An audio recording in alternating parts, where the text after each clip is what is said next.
Hello guys! Happy morning! Another day of interesting and enlightening discourse. Once again, I'm your student who's been misled by thinking the BSA program is simple. Brylle Joshoua Manalo, your first year BSA student. So in today's video, as usual, we will respond to 5 inquiries about various aspects of understanding oneself that were submitted by various people. So without further ado, let's get started.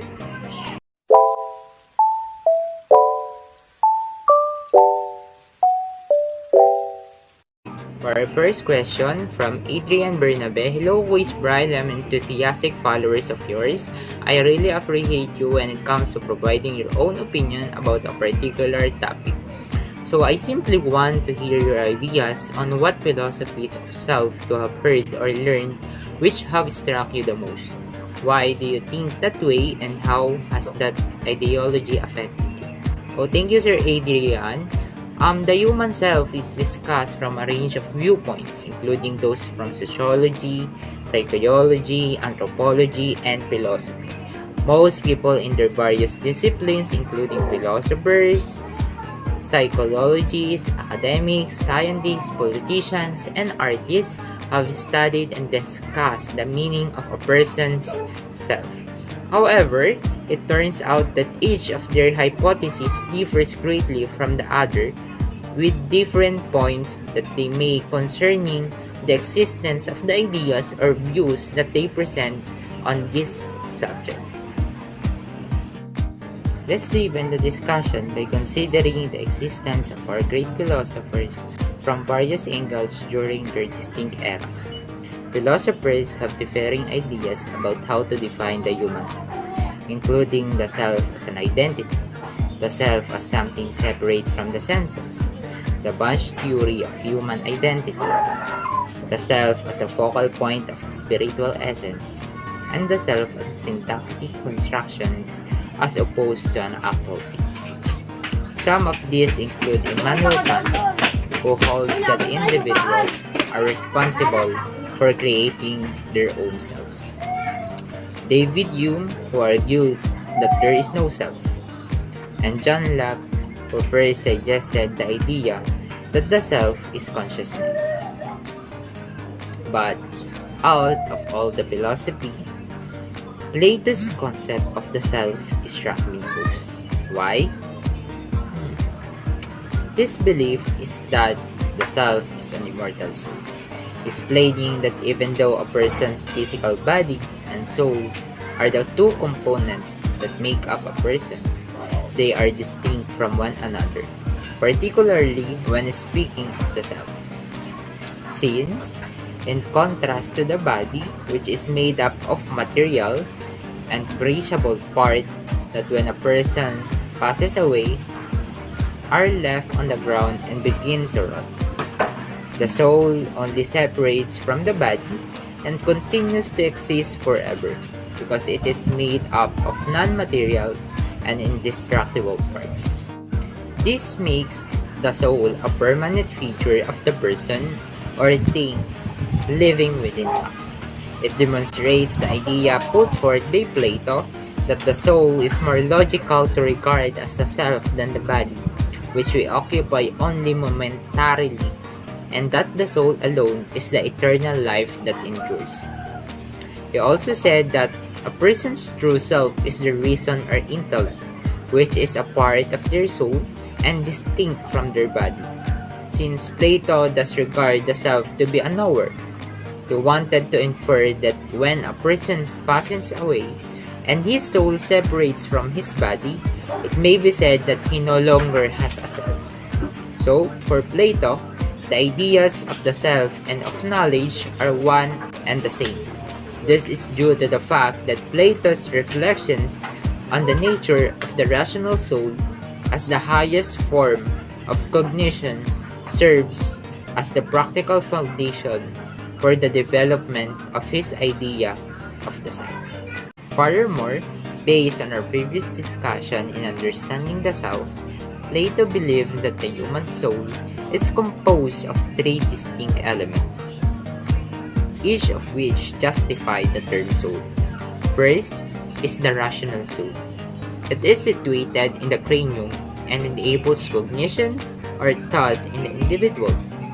Second, the spiritual soul or respect.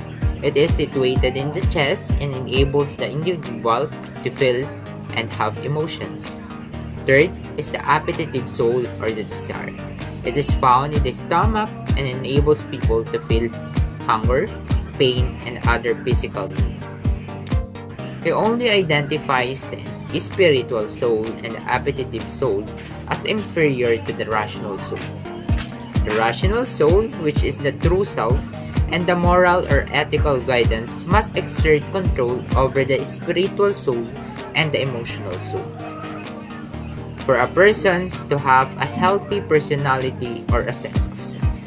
When we really get into the most in-depth study, we can undertake and relate it to what the Catholic Church teaches us about death and the afterlife. This is what really struck me the most, since we Catholics also hold the same belief that while the body dies, the soul endures eternally and will eventually make its way to its rightful place, whether it be in hell or paradise. It only means that there are similarities between Plato's philosophy of self and the teachings that the Church imparts to us. Although Plato does not explicitly discuss the two places, heaven for the righteous and hell for the punishment of sinners, where the soul goes after someone has completed its task on earth. This can also be seen as indicators of the exact relationship between the three parts of soul by Plato, which are the rational soul, or how we think of a person, or our spiritual soul, or how our emotions and feelings affect our relationship with others and with God, and our appetitive soul, or how we act to satisfy or acquired human needs, particularly worldly happiness. All I want to argue is that Plato's concept of the soul as the self is a complex one that we ought to consider carefully, particularly given how closely it relates to and affects where we might end up when we die.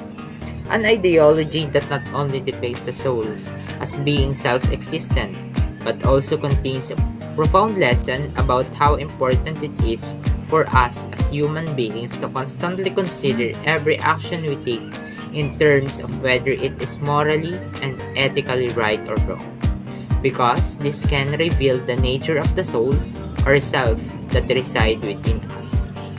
As to Plato's descriptions of the soul and the soul as a self, the soul stays alive after the death of the body to earn reward or punishment in the afterlife, based on what someone else did while living on earth, relating to someone's kind of self and soul. To help us completely understand these philosophical ideas, let me share with you a film I made after getting some inspiration from one I watched on YouTube.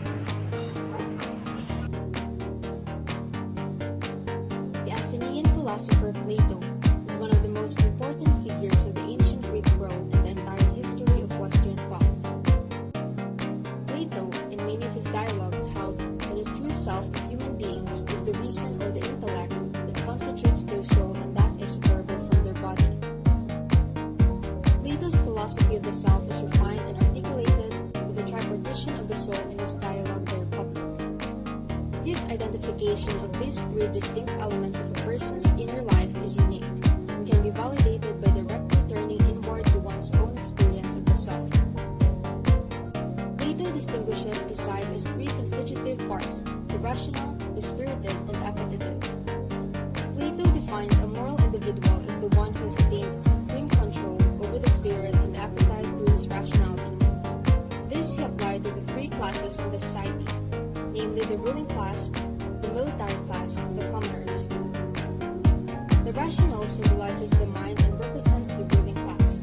A rational mind thinks, analyzes, and engages options for the best outcome of any given situation. It denotes conscious awareness and works for the benefit of the entire soul, thus making it wise. The spirited, on the other hand, symbolizes the heart and represents the military by the heart are hot-blooded like the soldiers who face adversities with great strength. Courage is the highest value of the spirit, and is associated with bravery, honor, and overcoming great challenges. The appetitive symbolizes the stomach and represents the commoners. Desire is ruled with sexual gratification, greed for money, comfort foods, and various other necessities that mostly take up an individual's life. These individuals are just fulfilling their day-to-day obligations. Another important allegory that Plato describes in his work Phaedrus, which goes parallel with the tripartite soul theory, is that the soul is a charioteer controlling two weak states, one white and one black. The main goal of the charioteer is to ascend to heaven heights. But the black horse always poses problems and the chariot keeps falling back to earth. A literal meaning would be that the soul seeks spiritual attainment, but the worldly cares of the universe pulls it back from its divine goal.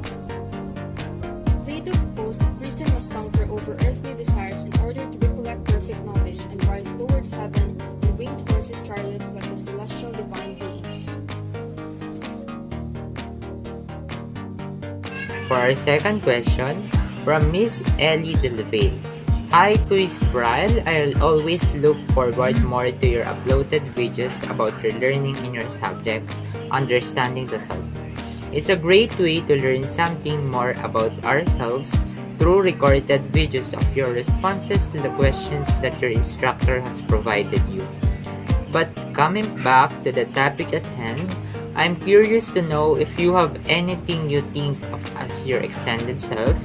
Could you describe it to me, and what do you think quiz influenced you to develop your expanded self? Thank you, Miss Ellie. Let's first define this term before I explain my expanded self. According to Solomon in 1994, the extended self is a concept that aids in defining the nature and extent of the relationship between self-concept and possessions. It is defined as the sense of self generated by the external things which one surrounds ourselves. This implies that it relates to anything you deem to be closest to yourself, and you recognize that some objects or other peoples are viewed as being a part of us. They broaden who we are beyond the limits of our minds and bodies. We have a strong emotional connections to them, so when anything had occurs to them, like when they get hurt, pass away, or are lost, we experience it as a self-pain. So aside to the people closest to me, such as my family and friends, to whom we naturally feel a personal connection, another thing I can think of as an extension of myself is my two personal possessions, my cell phone and a laptop. This is because aside from how I acquired it, it has played a significant role in my entire life. It's not because I'm a spoiled brat and love technology, but rather because my phone is my go-to for a lot of things. It's like I use my cell phone as a hidden place to express myself when I want to say something to myself that I can't express to others. And also a way to continue my study because our learning environment is solely an online class. And above all, as a means of communications with others, especially to my family. On the other hand, my laptop does not only help me with my work, like doing school assignments, but it also the way we can continue to live because it gives me a means to work and earn money, particularly because one of my main jobs is transcribing reports and papers. We may therefore infer that from this that my extended self is not based on the cost or how much I paid for something, but rather on how I perceive it, value it, and how significantly it affects my life, particularly on a daily basis. My close relationship with them and how they help me grow as a person and achieve what we refer to as accomplishments have a significant impact to my extended self. For our third question from Mr. Zach Ezekiel. Hi, Quiz Brian. My question to you is, are you contented with the spiritual self you already have? Can you describe your spiritual life? Explain it. Thanks, Quiz. Please do continue sharing your learning with us. We have learned very much from you, guys. Thank you, Zach. The part of myself that I treasure most is my spiritual self. I regard it as one of the most important aspects of my life and myself, especially since a life without his spiritual side appears to be a depressing one. According to Buddha, a person cannot exist without a spiritual life. Just a candle cannot burn without fire. This demonstrates the importance of having a high view of and appreciation for one's spiritual self, as well as the fact that each of us needs to have this kind of attitude. So, we shouldn't neglect to develop our spiritual selves more, particularly so that we can have spiritual goals related to the creation of a system of values, principles, and beliefs that provide us with insight into the meaning of life, and that we can then employ as a framework of our choices and actions. However, I cannot say that I am satisfied with my spiritual self at this time. Yes, I always have a spiritual sense that can distinguish between good and bad and identify negativity. It alters my way of thinking and guides me toward the realization that I can live a decent life by putting the principles the Bible teaches us into practice. But in terms of my spiritual life, I am aware that what I exhibit is still insufficient to forge strong bonds with my neighbors and most importantly with God. My spiritual growth is insignificant when compared to the Lord's greatness, salvation, and everyday blessings in our lives. I am aware that I don't even have the time for the enthusiasm to devote to developing my spirituality. As Romans chapter 12 verse 1 instructs, present your bodies as a living sacrifice, holy and pleasing to God, which is your spiritual worship. In actuality, I can say that I talk to God constantly. It is intended to teach us that through prayer, it gets us closer to God and help us want for Him more, keeping us healthy for our spiritual journey, as like what Jesus taught in Luke chapter 18 verse 1 to 8. People should always pray and not lose heart. So to sum up, yes, I can say that I'm not satisfied with my spiritual self at the moment. And even though many years have passed, I won't ever be satisfied with the devotion I display in my faith. This is because it must be like God's limitless love and working greatness in our lives. We shouldn't impose limits on how and to what extent we show to God our love, trust, and devotion. Let's always remember to have a stronger spiritual self. We should have a persistent desire that permeates every aspect of our being as we live. For our fourth question from Tob Soriano. Hello, Quiz Brylle. My question is, have you found your life's purpose? What is the meaning of your life for you? Thank you, Quiz. Thank you, Tob.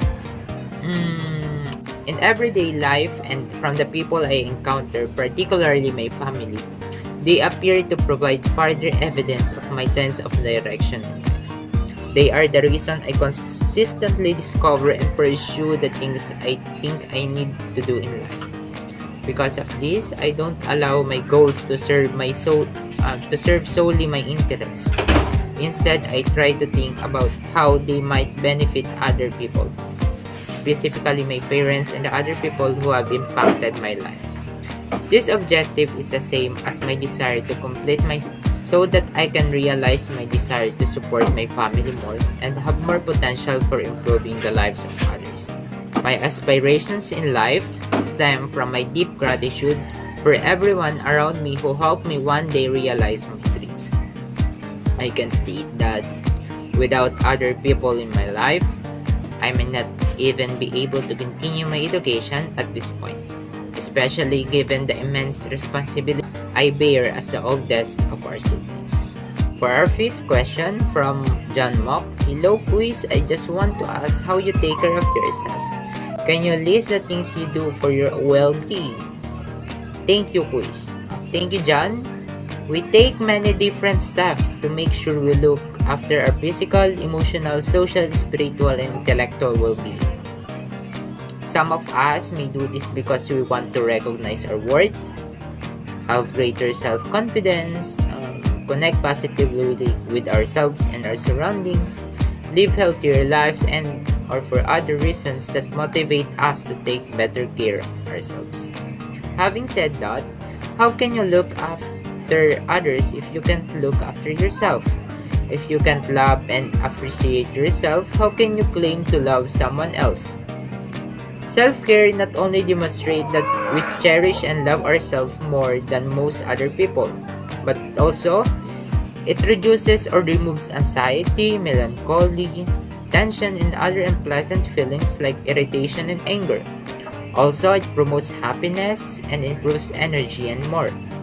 But specifically, what are the different self-care activities I do? So, since it is critical that we take care of all aspects of ourselves, I participate in a variety of activities that will promote balance in my cognitive, interpersonal, religious, psychological, and physical development. Some of these include maintaining good hygiene, staying away from toxic people and situations, being sociable, attending church, praying, taking time for myself to meditate, enjoy nature, go for walks or exercise, and engage in a variety of other activities that can help me become a healthier person.